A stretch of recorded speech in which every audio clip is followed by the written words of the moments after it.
Shalom. Um, this week's going to be yet again a little different. The last few weeks we've been meeting not in the synagogue building due to heating situation, but this week I'm actually on the road traveling. Went on a men's retreat, so I'm recording this from a distance. So not only the people listening at home will be listening to a recording, but the people in synagogue this afternoon will also be listening to a recording. For that reason, there won't be Midrash included in this recording. So if you have any questions, be sure to email them to me, and I will try to remember to put the answers to those questions, or my answers to those questions, in the Midrash for next week.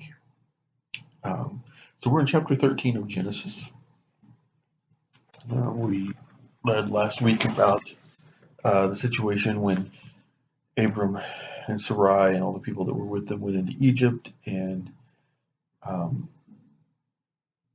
basically Abram was afraid for his life, so he told Sarai to tell everybody that he was her brother, not her husband. It led to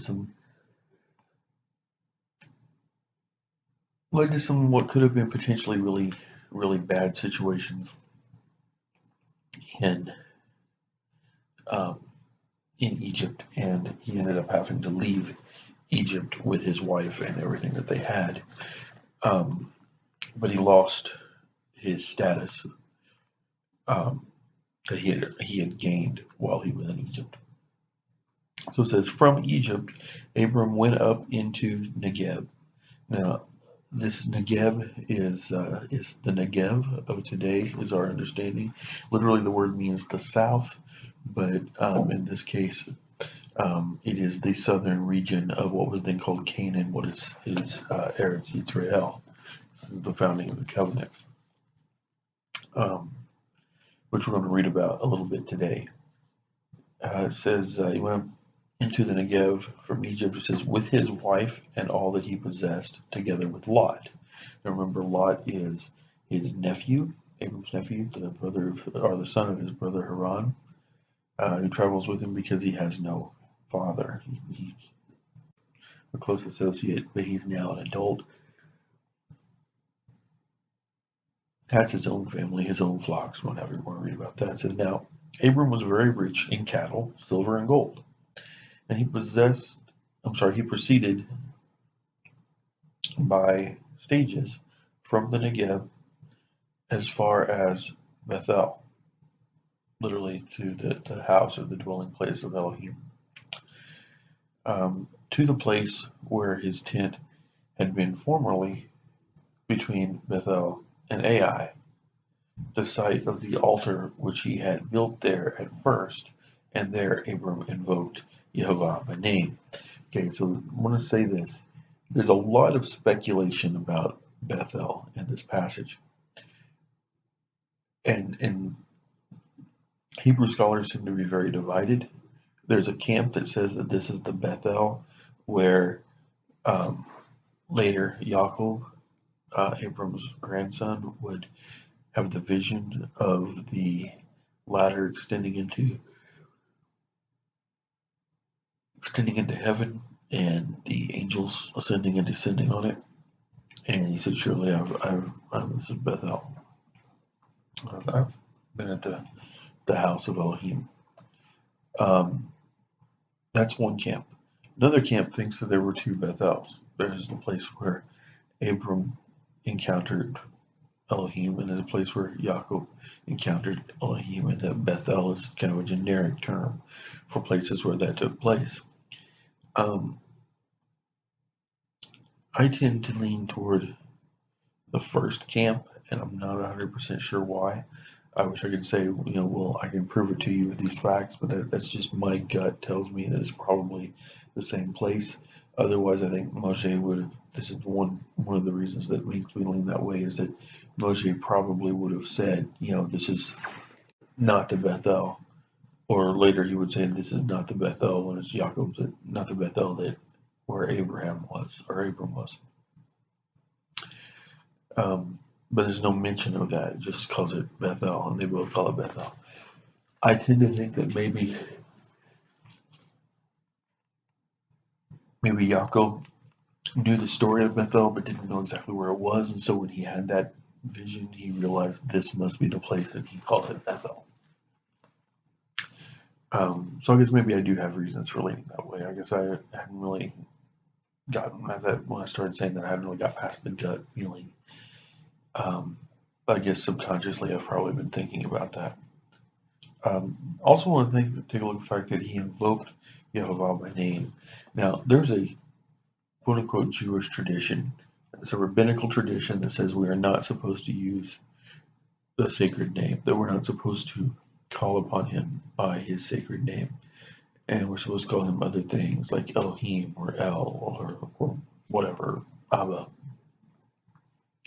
El Shaddai, all these titles. But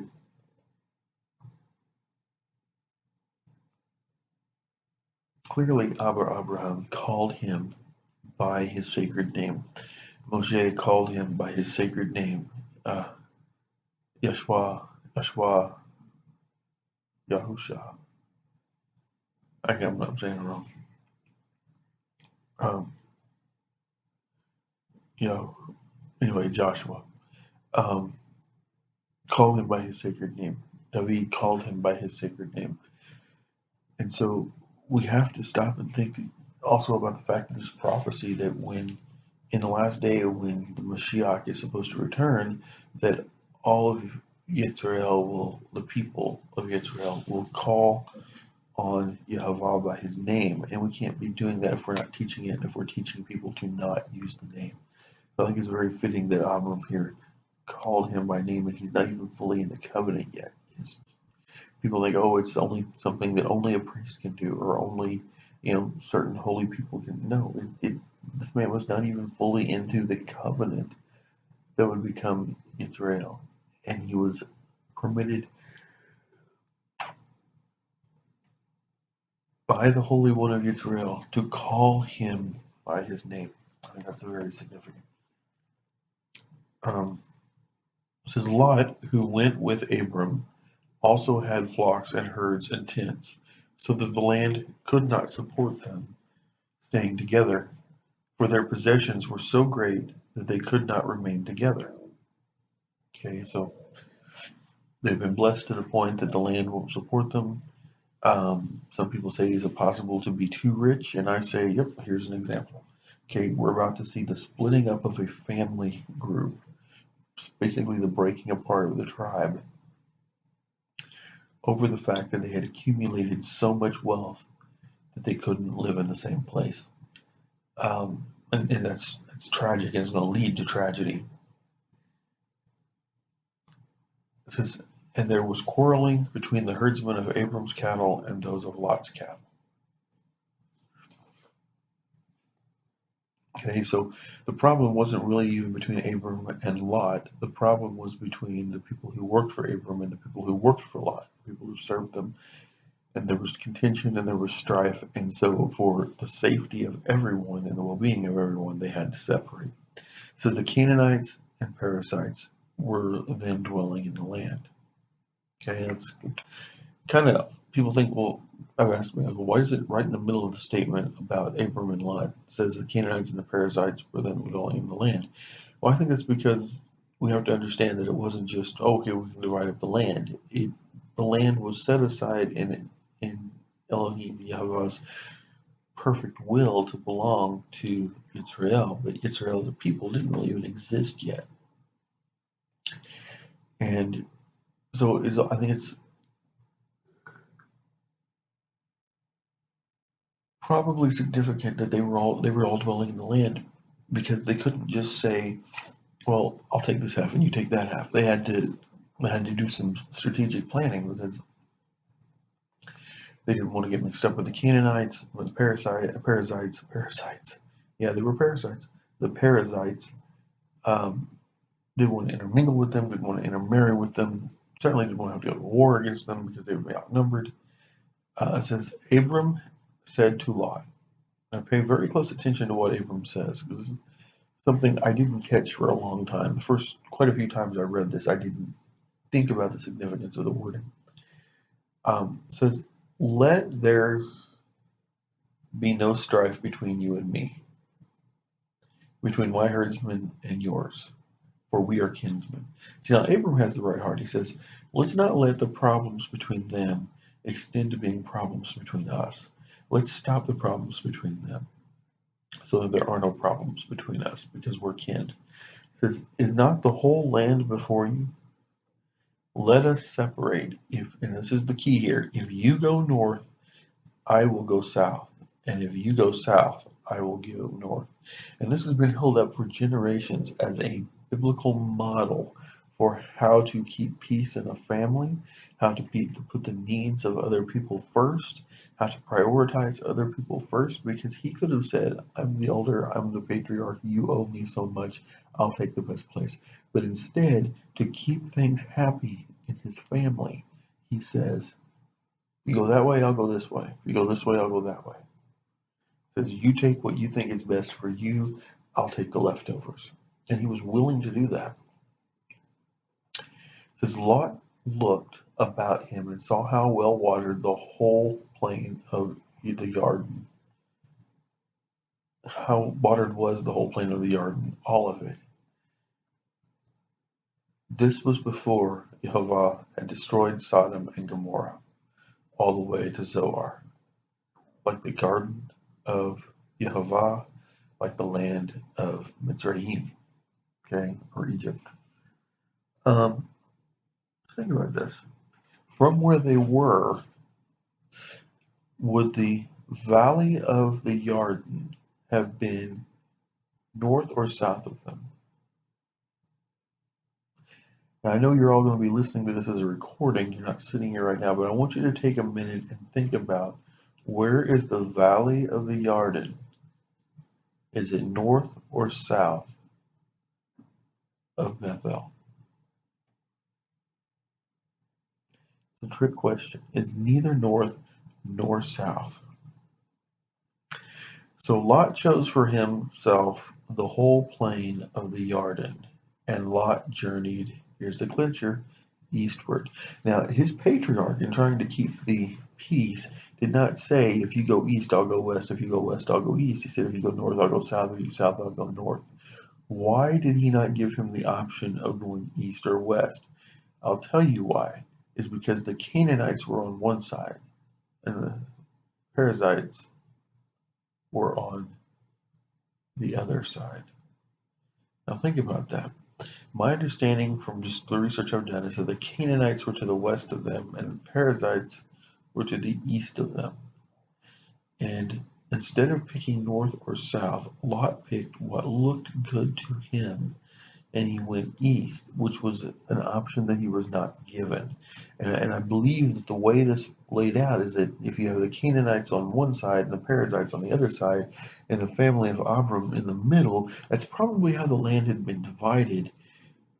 Probably between them, they had made some sort of truces and what have you, and they were allowed to live in this kind of neutral zone sort of thing, this no man's land in between the Canaanites and Perizzites. And Canaanites and Perizzites may have liked it because then they didn't have to worry so much about being attacked by the other one because the people of Abram were in the middle and they would have had to pass through and fought them too.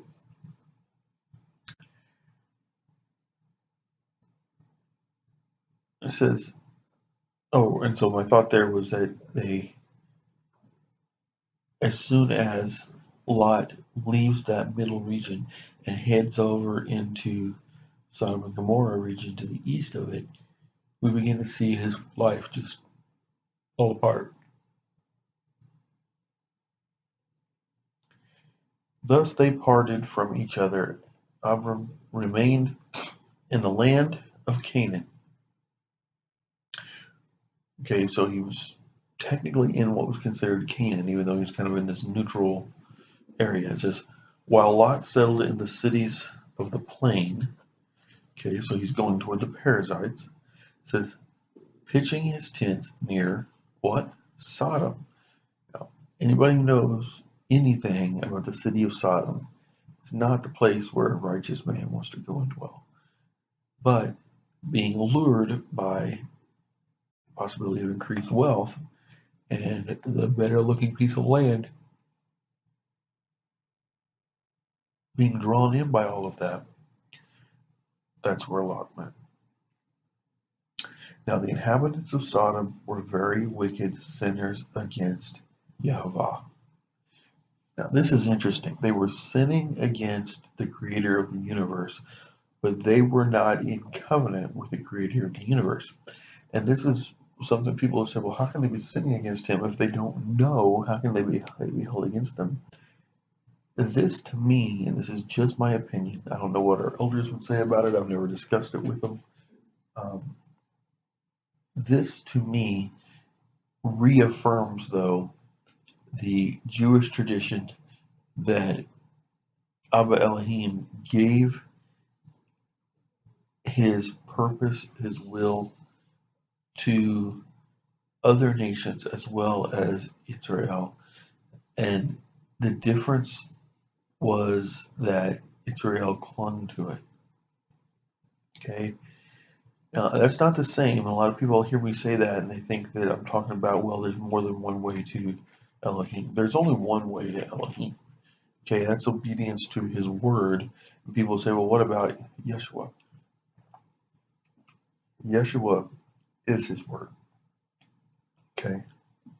He is his word manifested in the flesh. And when you wrap your mind around that, and I know that's contrary to everything, if you've grown up in a mainline church, it's contrary to everything you've ever been told and taught. But if you study the word, you're going to find Yeshua is his word manifested in the flesh, and thus to obey Yeshua, to make him Lord over, master over your life, that is to obey his word, to his Father's word. Okay, so there's an old Jewish tradition that says that every one of the 72 nations had an opportunity to become Elohim's chosen people.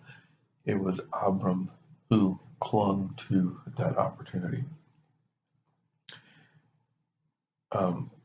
That, in my opinion, is how the people of Sodom can be called sinners, because they knew that what they were doing was unrighteous. They knew that it went against what his word had said. And Yehovah said to Abram, after Lot had parted from him, raise your eyes and look out from where you are, to the north and south, to the east and west. Okay? So he's not doing what Abram did to Lot.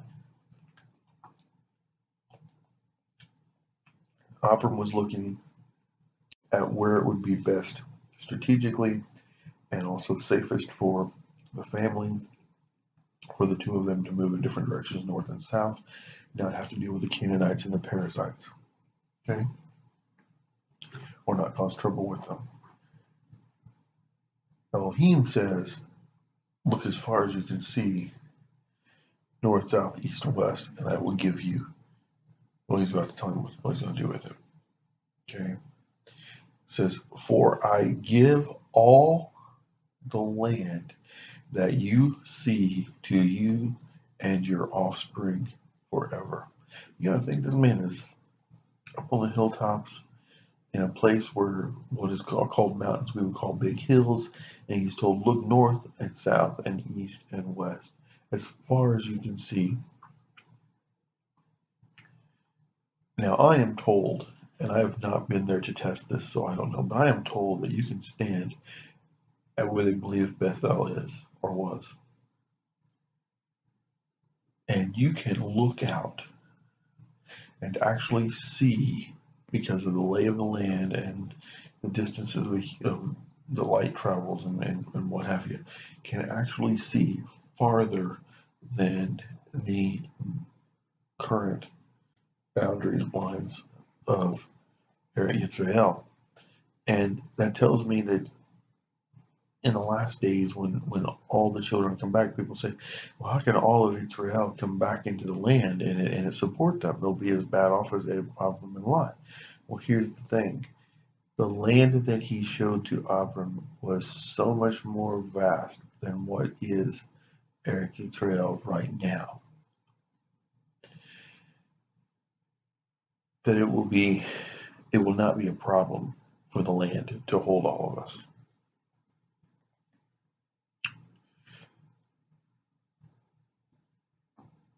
It says, for I give all the land you see to you and your offspring forever. And that's a key thing there. Again, people say, well, the state of Israel died out, came back, and it'll die again, and yet, but even in those times when we have, as a people, collectively been out of the land, there has been a remnant still in the land, possessing it, but keeping that claim alive. In the millennial kingdom, in eternity, also, this land, everything that Abram could see on that day, will again be ours. I will make your offspring as the dust of the earth, so that if one can count the dust of the earth, it's counting the entire earth. It's amazing. Then your offspring too can be counted. Since nobody can count the dust of the earth, his offspring are without number. It's another reason why, and this isn't the whole reason, but when I talk about the idea that people who are coming into these churches today and getting saved and doing what they do, if they're truly committed and they start looking for truth deeper than what's being preached to them, and they keep growing, more and more of them are realizing late in life. I was in my 30s when I came to know that I was ethnically Jewish. Many of these people are waking up and realizing that there's someone closer to the origin of the word than what they ever knew.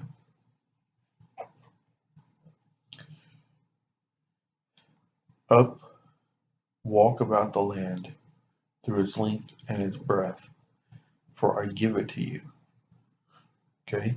So this is, walk every bit of it because I'm going to give it to you. It's just like you buying a piece of real estate. That's really a big part of what the covenant is a real estate contract between Elohim and Abram, saying, you walk it, you see what's good about it, you see what's bad about it, you come back to me, we're going to seal this deal.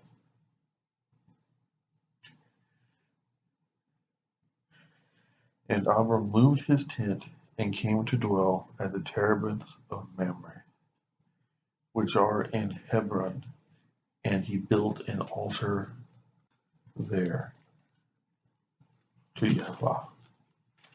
We're going to see this be the tendency we're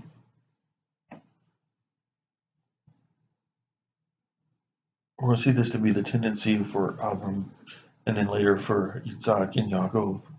And we're going to see this movement, migration from place to place, but every time they put down their feet, they put up an altar.